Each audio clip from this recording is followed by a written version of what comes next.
Hello everyone. तो इस lecture में हम बात करेंगे मोरल डेवलपमेंट के बारे में, जो कि आता है क्वेश्चन यूपीएससी में फ्रीक्वेंटली आता है कि हमारे समाज में जो है वैल्यूज इरोड हो रही हैं, उसको हमें कैसे सुधारना है। सोसाइटी से रिलेटेड भी आता है। फिर इसमें एक कई सारे प्लेयर्स होते हैं जो कि एक किसी भी इंडिविजुअल के मोरल डेवलपमेंट में रोल प्ले करते हैं, जैसे कि फैमिली हो गई, फिर एजुकेशनल इंस्टीट्यूशंस हो गए, फिर लार्जर सोसाइटी हो गई। तो इन तीनों के रोल के बारे में भी क्वेश्चन आ जाते हैं कि what is the role of family, what is the role of education institutions and what is the role of society as a whole, कि मोरल डिक्लाइन हो रहा है सोसाइटी में, उसको हम कैसे सुधारेंगे। ठीक है, तो इस तरह के क्वेश्चंस यूपीएससी हर साल किसी न किसी फॉर्म में पूछता है, तो इसको डिस्कस करने की जरूरत है। देखो, मोरल डेवलपमेंट जब क्वेश्चन आता है तो कोई भी यूपीएससी का क्वेश्चन है ना, विदाउट एनी कॉन्टेक्स्ट नहीं आता है। तो इसका क्या कंटेक्स्ट है, जैसे कि कुछ क्वेश्चंस प्रीवियस ईयर्स में आए थे 1-2 साल में कि differentiate moral intuition and moral reasoning, क्या दोनों में अंतर है, फिर कॉन्स्टिट्यूशनल मोरालिटी क्या है। ठीक है, तो ये भी कंटेक्चुअल क्वेश्चंस हैं, तो इनकी बातें हो रही थी। लेकिन moral decline in the society is constant.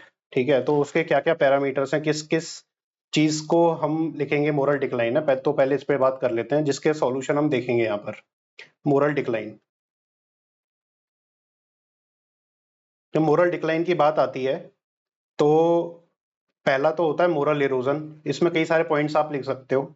जब भी मोरल डिक्लाइन की बात आती है तो पहले इसको एनालाइज करते हैं कि किस तरीके से आंसर लिखना है, तो मेजरली वही इंपॉर्टेंट है कि मोरल इरोजन।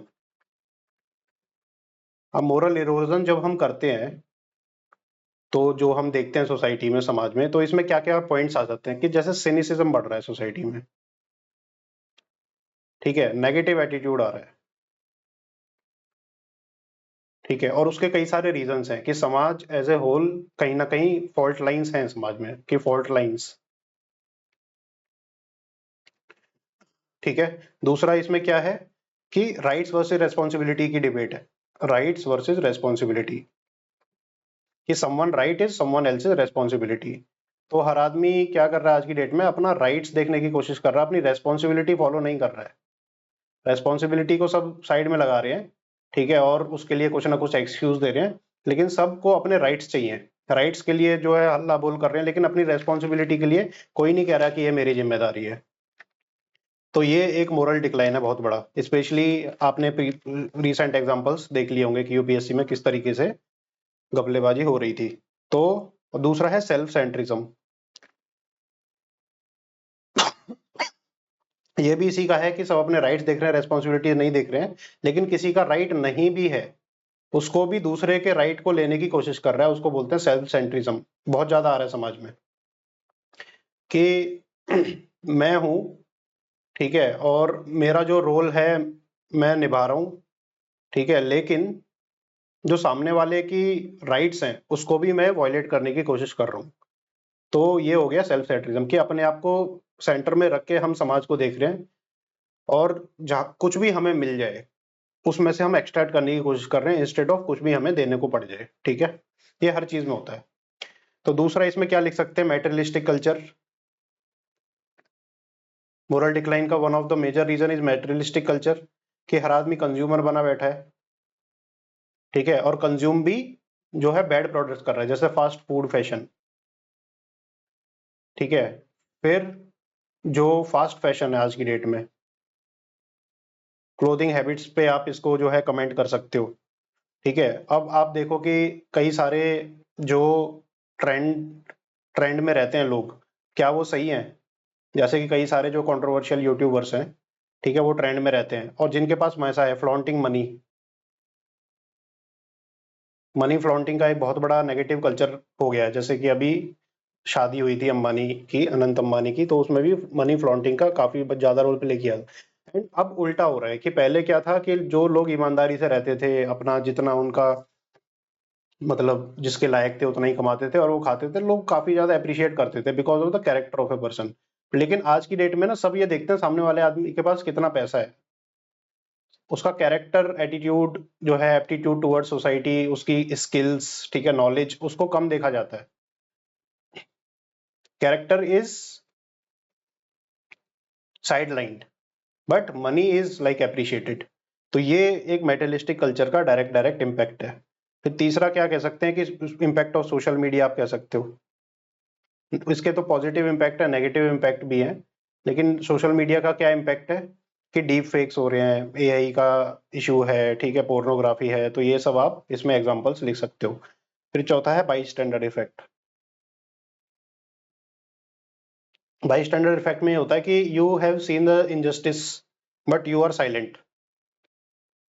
कि भाई रोड पे जो है एक्सीडेंट हुआ है और कोई उसकी मदद नहीं कर रहा है, चलो आप कैपेबल नहीं हो, कोई बात नहीं मदद करने के लिए, लेकिन अगर आपके पास मीन्स है मदद करने के लिए या आपके पास बाइक है, गाड़ी है, तो भी आप मदद नहीं कर रहे हो, ठीक है, कि तुम्हारे मतलब अपना टाइम वेस्ट नहीं करना चाह रहे, भाई तुम्हारा कितना टाइम इंपॉर्टेंट, सामने वाले की जान से ज्यादा इंपॉर्टेंट है क्या तुम्हारा छोटा सा टाइम?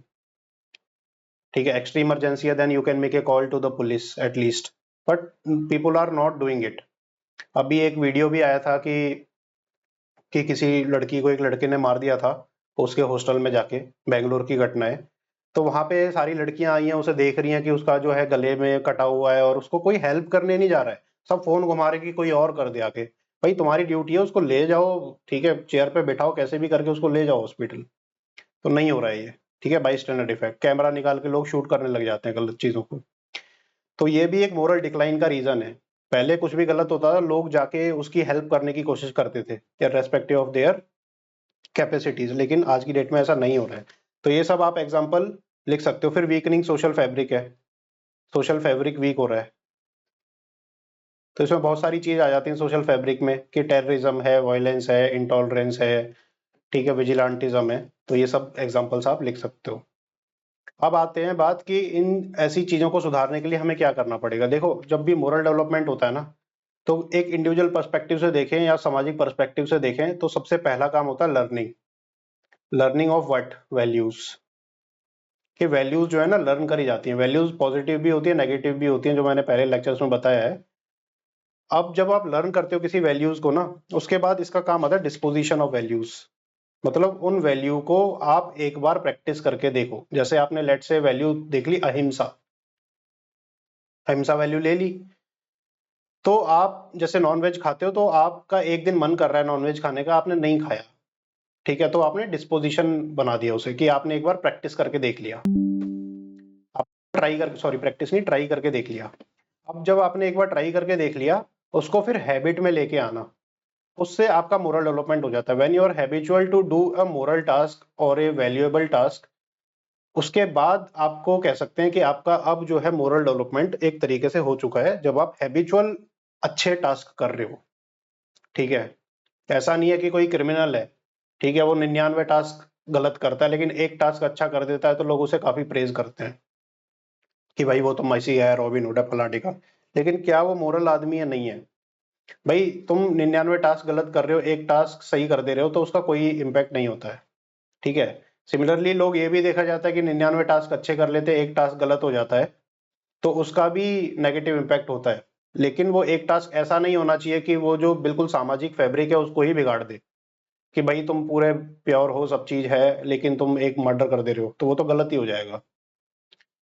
लेकिन हैबिचुअल टास्क हमारे होना चाहिए, कि अगर आप हैबिट में वो चीज आ जाती है, कोई भी अच्छी चीज आ जाती है, तो वो सही ही होती है ज्यादातर। वो एक टास्क भी आप गलत नहीं करोगे तो आपकी कॉन्शियंस आपको कचोटेगी। तो ये मॉडल है। अब इसके दो मॉडल है, मॉडल मोरल डेवलपमेंट के। एक तो सोशल लर्निंग अप्रोच आई जाती है, बीएफ स्किनर और ए बंड्यूरा ने दी थी। दूसरा है कॉग्निटिव अप्रोच, जो लॉरेंस कोलबर्ग ने दी थी। अब ये जो सोशल लर्निंग अप्रोच है ना, ये इररेस्पेक्टिव ऑफ एज है, कि कोई भी आदमी किसी भी पॉइंट ऑफ टाइम पे, अपनी एज पे, इन चीजों के थ्रू कोई भी वैल्यूज एक्वायर करता है। वो क्या है वैल्यू? जैसे अटेंशन, रिटेंशन, रिप्रोडक्शन, मोटिवेशन, ये लर्निंग, डिस्पोजिशन, हैबिचुएशन की तरह ही है। लेकिन अगर आपको क्वेश्चन में आ जाए कि मोरल डेवलपमेंट किस तरीके से आप कर सकते हैं, स्पेशली केस स्टडीज में पूछ लेता है, तो ये चार चीज है। अब सबसे पहला अटेंशन का मतलब क्या है? अब जैसे ना एज एन एग्जांपल देख लो, कि कोई भी चाइल्ड होता है, चाइल्ड अपने पेरेंट्स को, अपने ग्रैंड पेरेंट्स के पैर छूते हुए देखता है, तो उसका अटेंशन आ गया कि ये लोग क्या कर रहे हैं। रिटेंशन में क्या होता है कि पेरेंट्स चाइल्ड को बोलते हैं कि हमने पैर छुए दादाजी के, आप भी पैर छुओ दादाजी के, तो उसने एक बार प्रैक्टिस कर लिया, वो वही डिस्पोजिशन वाला ट्राई कर लिया। फिर उसका होता है रिप्रोडक्शन, ठीक है। रिप्रोडक्शन ये होता है कि जब भी आपको फिर दादाजी मिले, आप खुद से ही पैर छुओ, लाइक ओन एफर्ट। ठीक है, इसको हैबिचुएशन भी बोलते हैं, यही ऊपर वाला। इसके बाद एक और टास्क होता है मोटिवेशन, कि जब भी आप दादाजी के पैर छुओ, दादाजी आपको प्यार करेंगे, आशीर्वाद देंगे। तो ये मोटिवेशन बहुत जरूरी है। अगर ये मोटिवेशन खत्म हो जाएगा ना, तो ये हैबिट भी ब्रेक होने लग जाएंगी।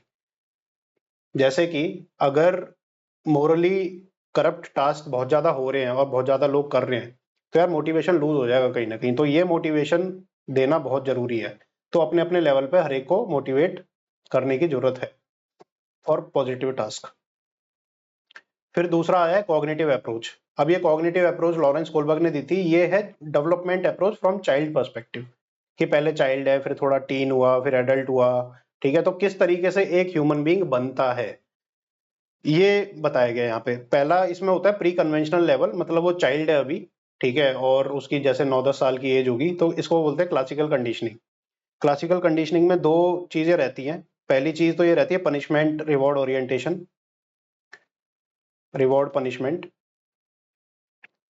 कि भाई चाइल्ड है, उसने कुछ सामान गिरा दिया है, तो उसको जो है थोड़ा सा डांट फटकार पड़ेगी।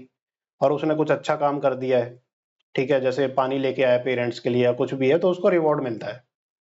ठीक है, तो पहला तो रिवॉर्ड पनिशमेंट हो गया। दूसरा इसमें हो गया इंस्ट्रूमेंटेशन पर्पस ओरिएंटेशन। तो इसमें ये होता है कि एक पर्पस को अचीव करने के लिए मोरालिटी होती है। जैसे कि आप चाइल्ड हो, गए हो पार्क में खेलने के लिए, तो आप कहते हो ना कि 5 ओवर दूसरा आदमी कराएगा, तो 5 ओवर मैं कराऊंगा। सामने वाले आदमी को 10 मिनट बैटिंग मिल गई, तो मेरे को भी 10 मिनट बैटिंग मिलेगी, 10 बॉल खेलने का मौका मिलेगा। तो ऐसा होता है। तो इसमें क्या होता है कि आप ना इक्वलिटी फेस करते हो, तो सामने वाला अगर अच्छा टास्क कर रहा है, तो आपको भी वो करना पड़ेगा। वो रेस्पॉन्सिबिलिटी यहाँ से सीखता है आदमी। तो इसको बोलते हैं क्लासिकल कंडीशनिंग। दूसरा होता है कन्वेंशनल लेवल, सोशल कंडीशनिंग। अब सोशल कंडीशनिंग में क्या होता है ना, कि इंटरपर्सनल कोऑपरेशन आता है।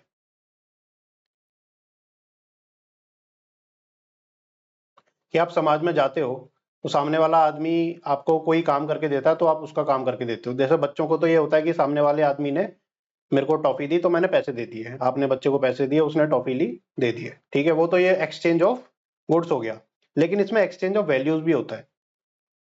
एक्सचेंज ऑफ वैल्यूज भी होता है कि मान लो सोशल कंडीशनिंग में ये होता है कि आपकी क्लास का बच्चा जो है एक विनर है, किसी कंपटीशन का विनर बन गया,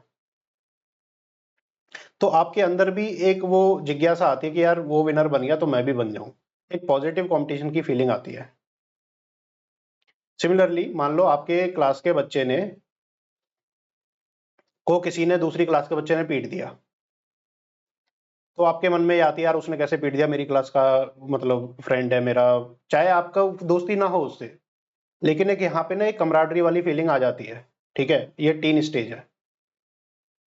तो इसको कहते हैं सोशल कंडीशनिंग। ठीक है, और फिर इसमें सोशल ऑर्डर ओरिएंटेशन भी आता है।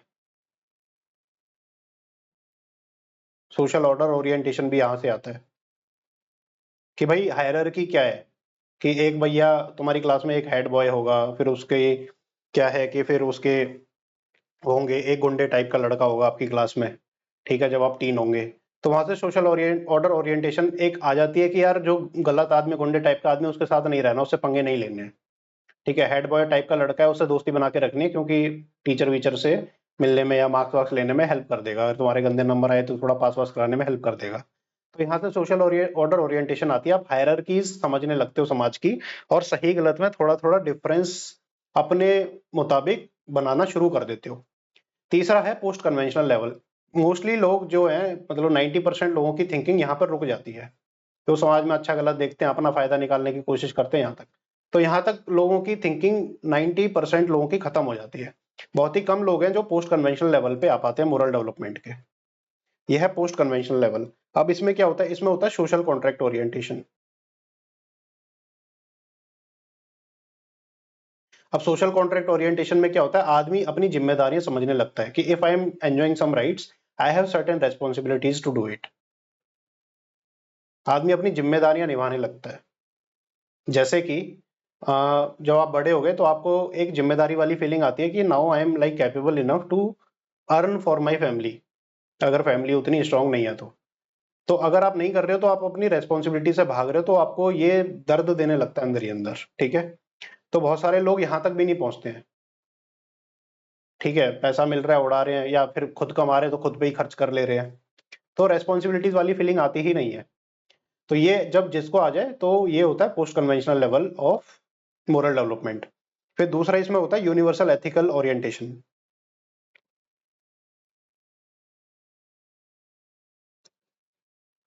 आदमी कानून और इसमें सोशल कॉन्ट्रैक्ट में ना लॉज पे भी देखता है, ये कानूनी है, ये नहीं है, ठीक है? अब आदमी जो है कानून वायलेट नहीं कर रहा है, वो इसलिए नहीं कर रहा है लॉज को वायलेट क्योंकि कानून है, उसको पनिशमेंट मिलेगी यहाँ पर भी, कॉन्शियस एफर्ट में भी, ठीक है? वो लॉ फॉलो करने की कोशिश कर रहा है because it is his responsibility to do it.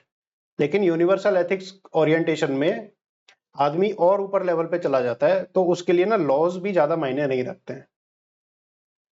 मतलब वो इतना अच्छा है कि वो लॉज हो चाहे ना हो, वो अकेले भी रहेगा तो भी ऑनेस्टी रहेगा, ठीक है? उसको कोई देख भी नहीं रहा है, कैमरे भी नहीं लग रहे हैं, या उसको कोई पनिशमेंट भी नहीं मिल रही है, या रिवॉर्ड भी नहीं मिल रहा है ना, उसके बाद भी वो एथिकली ही बिहेव करेगा।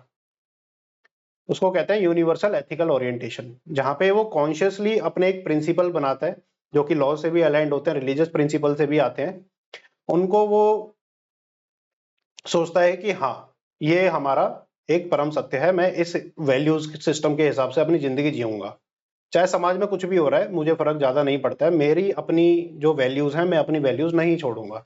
इसको कहते हैं यूनिवर्सल एथिकल ओरिएंटेशन, ठीक है? तो ये मोरल डेवलपमेंट की कंसेप्ट अगर आपने पढ़े हैं तो आपको ये पता लगेगा कि मोस्टली लोग जो है ना रिवॉर्ड पनिशमेंट पे रुक जाते हैं, लेकिन उसके बाद यहाँ नहीं आ पाते हैं। आपने कई सारे लोग देखे होंगे अपने आसपास के, कई लोग जो है इंटरपर्सनल कोऑपरेशन तक आ जाते हैं, कई लोग जो है सोशल ओरिएंटेशन तक आ जाते हैं, कई लोग लॉज वाले तक आ जाते हैं, लेकिन ये यूनिवर्सल एथिकल ओरिएंटेशन वाले बहुत ही कम लोग मिलते हैं।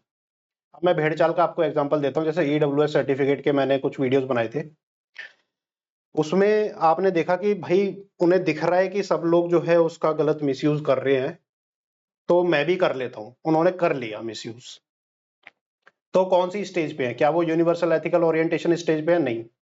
क्या वो सोशल कॉन्ट्रैक्ट ओरिएंटेशन स्टेज पे है? नहीं। वो यहां तक ही टिके हुए हैं, ठीक है? तो ये थोड़ा हमें मोरल डेवलपमेंट समझने की जरूरत थी। अब कहते हैं कि रोल ऑफ फैमिली। अब ये देखो ऊपर जो आपने करा अटेंशन रिटेंशन या फिर यूनिवर्सल एथिकल प्रिंसिपल जो भी है, ये हमारी फैमिली से शुरू में हमारे पास आते हैं, क्योंकि फैमिली से ही हमारा पैदा होने के बाद सबसे पहला इंटरेक्शन रहता है। तो मोरल डेवलपमेंट कैसे होता है? जैसे चाइल्ड है, ये डायग्राम आप बना सकते हैं। चाइल्ड के बाद फैमिली आ गई, फैमिली के बाद क्या आ गया? आपका स्कूल आ गया, स्कूल के बाद आपका क्या आ गया? सोसाइटी आ गई, ठीक है? सोसाइटी के भी बाद आप आ गया कॉन्शियस एफर्ट, कि आप खुद पढ़ के सीख रहे हो कि what is the good ethics. तो जितने भी फिलोसोफर्स वगैरह रहे हैं बड़े बड़े, वो इस स्टेज में है। That is why you are not a philosopher, that is why you are not a Gandhi, that is why you are not Jeremy Bentham, because आप इस लेवल तक रीच ही नहीं करे हो अभी कॉन्शियस एफर्ट तक। आप अभी या तो चाइल्ड हो या फैमिली में ही एंगेज हो रखे हो, या स्कूल सोसाइटी में ही हो, ठीक है? कॉन्शियस एफर्ट तक अभी नहीं आए हो। तो जितने भी लोग आपको इंटेलेक्चुअल कैलिबर के मिलेंगे जो कि बहुत higher level of conscious level है उनका, और वो समाज को अपने हिसाब से अपनी वैल्यूज के हिसाब से ढालते हैं, उसमें इम्पैक्ट लेके आते हैं, वो आपको सारे इस लेवल के मिलेंगे। तो आपका एम ये होना चाहिए जब भी आप अपना कैरेक्टर डेवलपमेंट करो तो आप इस लेवल में आओ, मतलब highest level of conscious development पे आओ। तो इसमें फैमिली का रोल क्या होता है? इस पर सीधा सीधा क्वेश्चन यूपीएससी पूछ लेता है, ठीक है? देखो फैमिली का जब भी आप कोई भी इंट्रोडक्शन लिखो तो आप ये देखो कि बीपीआरडी का सर्वे हुआ था, bureau of police research and development, उसमें पाया गया था कि mostly criminals have troubled childhood, कि ज्यादातर criminals above 90% of criminals have troubled childhood, troubled childhood.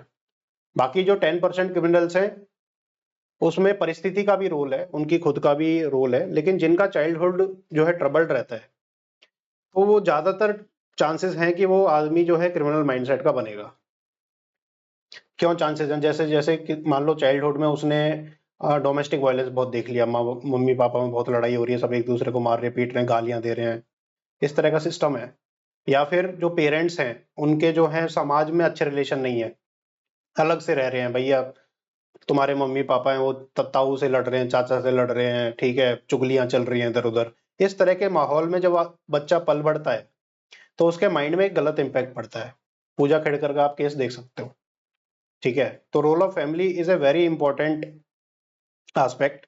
अब इसमें अगर क्वेश्चन आ गया तो आपको लिखना क्या है कि family is a foundation of nation, ठीक है। एपीजे अब्दुल कलाम का आप कोट डाल देंगे, family is a foundation of nation, ये लिखेंगे कि family provides the environment where child is protected, loved and nurtured, ठीक है। Family provides an environment where child is loved, protected and nurtured, ठीक है। तो ये बोल बच्चन आप लिखोगे 2-3 बार। उसके बाद आप सीधा जो है ना फैमिलीज क्या वैल्यूज इंस्टिल करती हैं उस पे आओगे, ठीक है। पहले तो फैमिली में क्या हो गया, फादर हो गया, फिर हो गया मदर। अब मदर से आदमी क्या सीखता है, मदर से सीखता है आदमी empathy, compassion, care. These are the values that a child learn from the mother, ठीक है। अब फादर से क्या सीखता है, डिसिप्लिन, करेज, ठीक है, और interaction with outside world in traditional families. अब क्वेश्चन इस तरीके से आ जाएगा कि भाई ये तो ट्रेडिशनल फैमिली है, लेकिन कई तरह की आज फैमिली हो रही है कि what is the impact of nuclear families on the development of moral development of children. अब न्यूक्लियर फैमिली हो गई, फिर सिंगल पेरेंट फैमिली हो गई कि भाई डाइवोर्स हो गया तो आज चाइल्ड जो है मदर के साथ ही रह रहा है, ठीक है। तो उसका क्या गलत इम्पैक्ट पड़ेगा उसके ऊपर, ठीक है। तो आप ये लिख सकते हो कि मदर के साथ रह रहा है तो फिर जो मैस्कुलिन वैल्यूज हैं वो नहीं आएंगी। अब इसमें ये भी हो रहा है कि मैस्कुलिनिटी और फेमिनिटी का जो कंसेप्ट है वो भी काफी डाइवर्सिफाइड हो गया है कि बोथ पेरेंट्स वर्किंग है, ठीक है। अब मदर जो है ज्यादा मैस्कुलिन है, फादर जो है फेमिनिन है, ये भी हो जाता है, ठीक है। तो हमें यही लिखना है कि at the end of the day दोनों तरह की values, masculine values and feminine values, from wherever they come from, even if they come from mother और if they come from father, but we need to instil those values because those are both are positive values. कि ज्यादा ही femininity आ जाएगी तो आप vulnerable हो सकते हो, ज्यादा ही मैस्कुलिनिटी आ जाएगी तो आप रैश हो सकते हो। तो we have to be in the middle of somewhere, ठीक है। तो अब कौन कौन सी वैल्यूज आपको फैमिली एज ए होल देती है, कि जैसे यही तो है कि रेस्पेक्टिंग एल्डर्स, रेस्पेक्टिंग एल्डर्स आप लिख सकते हो। और आपने क्या क्या सीखा, मतलब जो आपने खुद सीखा है, अपनी ग्रूमिंग सीखी है आपने, ठीक है, और जो सीखा है क्लीनलीनेस सीखी है। तो ये सब एग्जांपल छोटे छोटे भी आप लिख सकते हो, ठीक है। फिर रिलीजियस एंड कल्चरल वैल्यूज देखी हैं, कल्चरल वैल्यूज, फेस्टिवल्स कैसे मनाना है, ठीक है, रिचुअल्स आप लिख सकते हो, ठीक है। फिर पीस एंड हार्मनी, ग्रीटिंग्स। तो ये सब पॉजिटिव वैल्यूज हैं जो आपने सीखी हैं। लेकिन आपको वॉच अगेंस्ट करना है कि फैमिलीज में कुछ नेगेटिव चीजें भी होती हैं, तो वॉच अगेंस्ट इस तरीके से आप लिखोगे कि values that can be instilled from a family and family should watch against. What to watch, patriarchal mindset, कि कई सारी फैमिलियों में पैट्रियार्कल माइंडसेट आप सीख सकते हो। फिर कास्ट डिस्क्रिमिनेशन, कास्ट डिस्क्रिमिनेशन दोनों वेज में होता है कि ब्राह्मणिकल ओरिएंटेशन है, अब ब्राह्मणिकल ब्राह्मणिकल करके जो है ब्राह्मणों को चिढ़ाया जाता है, ठीक है। और जो लोअर स्ट्राटा है उनको तो चिढ़ाया ही जाता है कई तरीके से। तो ये आपको देखना है कि कास्ट डिस्क्रिमिनेशन किसी भी फॉर्म में, या फिर सुपीरियोरिटी फॉर्म में या फिर इंफीरियोरिटी फॉर्म में नहीं आना चाहिए, ठीक है। और रिलीजियस इंटॉलरेंस आती है कि भाई हम तो हिंदू हैं, हम तो मुस्लिम हैं, हमें कोई लेना देना नहीं है। कई सारी फैमिलीज जो है इस तरह की नेगेटिव वैल्यूज डालती हैं अपने किड्स में कि विक्टिम माइंडसेट। बहुत सारी फैमिलीज का ज्यादातर का विक्टिम माइंडसेट रहता है कि हमें अपॉर्चुनिटीज नहीं मिली, उसके लिए वो जिम्मेदार है, उसके लिए वो जिम्मेदार है, ठीक है। तो जो पेरेंट्स इस तरीके की बातें आपस में करते हैं या बच्चों से करते हैं कि हम वहाँ इतने अच्छे थे, हम यहाँ इतने बुरे हो गए, हमारे साथ यहाँ धोखा हो गया, हमारे साथ वहाँ धोखा हो गया, तो ऐसी बातें बच्चों को नहीं बोलनी चाहिए। नहीं, बच्चे का ना विक्टिम माइंडसेट हो जाता है, वो अपनी प्रॉब्लम्स के लिए भी फिर दुनिया को ब्लेम करने लगेगा, क्योंकि पेरेंट्स अपने आप को ब्लेम कर रहे हैं अपनी प्रॉब्लम्स के लिए दुनिया को। तो ये देखने की चीज है। फिर प्रेजेंट इश्यूज पे आ जाते हैं कि what are the recent issues with which families are dealing with, कि जिनसे बच्चों का मोरल डेवलपमेंट प्रॉपरली नहीं हो पा रहा है, कि आपने देखे होंगे कि सुसाइड्स केस बहुत ज़्यादा बढ़ रहे हैं, तो उसमें क्या दिक्कत है, ड्रग एब्यूज बहुत ज़्यादा बढ़ रहा है, तो इसमें पेरेंट्स की भी गलती होगी कहीं ना कहीं। ठीक है, फिर इसमें जो है social media orientation, YouTube, mobile दे दिया जाता है बचपन में ही, तो इसमें ये इश्यूज है। तो ये क्यों हो रहे हैं आज की डेट में, तो इसका भी वही रीजन है, मोरल डिक्लाइन के जितने भी रीजन हमने देखे थे वो सारे इसमें आप डालोगे, मोरल डिक्लाइन के रीजंस, कि भाई जो है मेटेरियलिस्टिक कल्चर बढ़ रहा है, बोथ पेरेंट्स वर्किंग हो रहे हैं, ठीक है, लेस टाइम टू किड्स हो रहा है, केयर कम हो रही है। आप इसमें ये भी एग्जांपल लिख सकते हो, केयर कम हो रही है कि मेड्स का यूज हो रहा है बहुत ज्यादा जो है चाइल्ड रियरिंग के लिए, ठीक है, एंड एक्सट्रीम फेमिनिज्म हो गया है। Extreme feminism, extreme form of feminism क्या है कि वुमन इज वुमन, लाइक अब वो सेल्फ सेंटर्ड इतनी ज्यादा हो चुकी है कि उसे फर्क ही नहीं पड़ रहा कि बच्चा मर रहा है जी रहा है। ठीक है, जैसे एबॉर्शन आप केस देख सकते हो कि भाई 7th 8th मंथ में फिर भी एबॉर्शन करा लिया, because my life is more important then my kids life. ठीक है, मेरा कैरियर ज्यादा इंपॉर्टेंट है, जो मेरे पेट में बच्चा पल रहा है उससे ज्यादा। तो इस तरह के केसेस बहुत ज्यादा आ रहे हैं, लाइक वेस्टर्न वर्ल्ड तो फेस्टेड है ही है, लेकिन इंडिया में ऐसा अभी नहीं आया है। तो आप ये भी केस लिख सकते हो, कुछ केसेस में ऐसा है। ठीक है, आपने ये भी कई सारी वीडियोस भी देखी होंगी जहाँ पे टॉर्चर होता है किड्स का, ठीक है, कि वायलेंस अगेंस्ट किड्स काफी कॉमन है।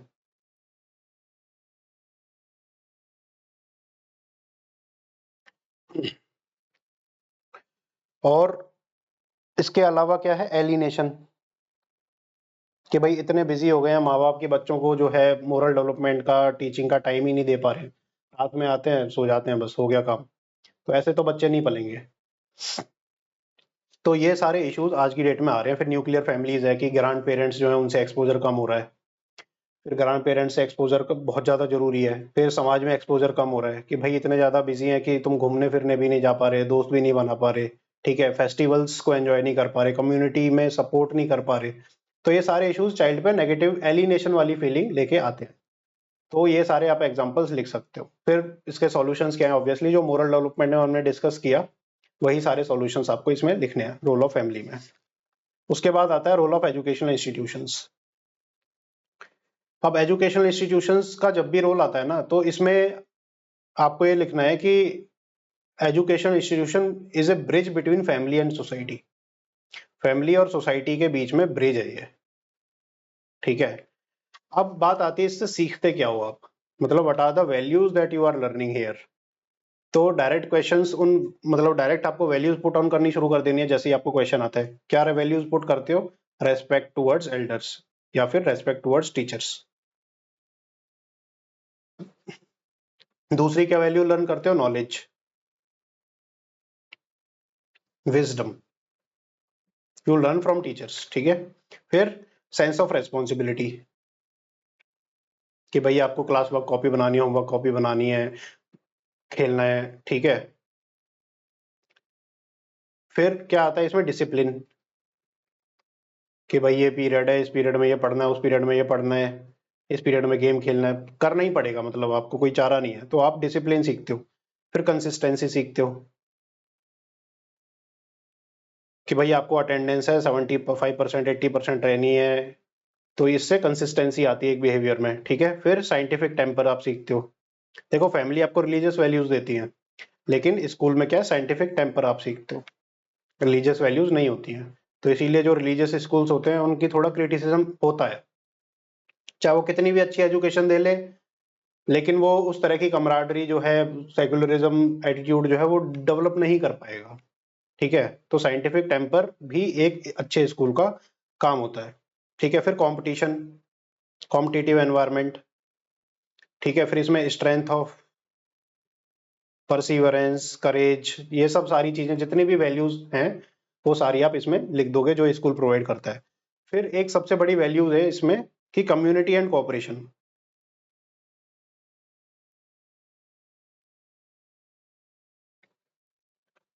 कम्युनिटी एंड कोऑपरेशन, आप इसमें किस तरह की वैल्यूज लिखोगे, जैसे टॉलरेंस हो गया, ब्रदरहुड हो गया,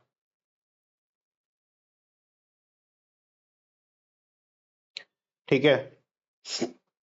इसके बाद हो गया कमराडरी। तो ये सारी वैल्यूज भी आप स्कूल में सीखोगे। अब प्लूरलिज्म हो गया, प्लूरलिज्म सीख लिया आपने, क्रिएटिविटी सीख ली, ठीक है, एक्सपोजर ले लिया स्कूल से इन वेरियस डिसिप्लिन्स। तो ये सब लर्निंग आप वैल्यूज सीखते हो। तो इतने सारे पॉइंट्स हो गए, तो क्वेश्चन आ गया तो आपके पास जगह तो खूब भर सकते हो।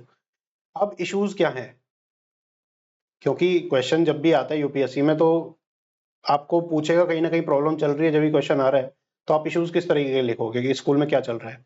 एक तो रोट लर्निंग चल रही है, ठीक है, रोट लर्निंग है, ये वैल्यू एजुकेशन नहीं दी जा रही है, तो focus on academic excellence instead of character development. Academic excellence के पीछे कंपटीशन चल रहा है, रैट रेस लगी हुई है, ठीक है, लेकिन कैरेक्टर डेवलपमेंट पे फोकस नहीं किया जा रहा है, कैरेक्टर डेवलपमेंट पे लेस फोकस है।